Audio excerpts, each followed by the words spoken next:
ప్రేమ, కరుణ. ఈ బౌద్ధ బోధనలో ఉన్న శక్తి గురించి ఇదొక క్లుప్త విశ్లేషణ. మనం మంచి పనులు చేస్తే సరిపోతుందా?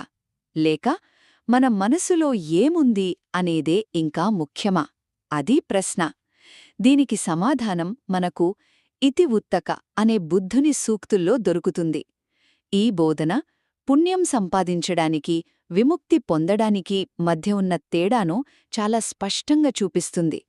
మొదటిది, మనం చేసే పనుల కన్నా మనసులో ఏముందనేది చాలా చాలా పవర్ఫుల్.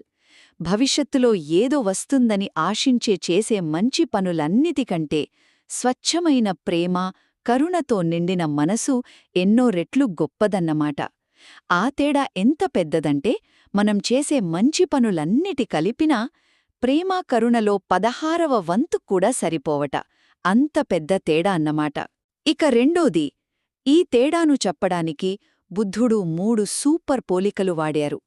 ప్రేమ, కరుణ చంద్రుడి వెలుగులాంటిదట. దాని ముందు మిగతా మంచి పనులన్నీ నక్షత్రాల్లా వెలివెలబోతాయి.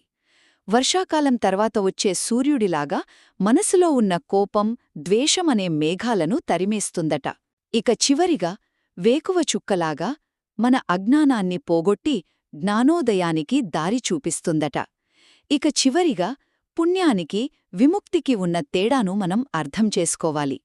పుణ్యమంటే నేను మంచి పని చేశాను, నాకు ఫ్యూచర్లో మంచి జరగాలి అని ఆశించడం. ఇది మనల్ని అదే జనన మరణ చక్రంలో ఉంచుతుంది. కాని విముక్తి అలా కాదు. అది మన మనస్తత్వాన్నే మార్చేస్తుంది.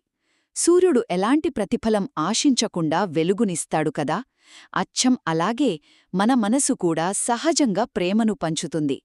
ఒక్క మాటలో చెప్పానంటే, ఈ బోధన మనల్ని ప్రతిఫలం కోసం మంచి చేయడం నుండి ప్రేమగా మారిపోవడం వైపు నడిపిస్తుంది.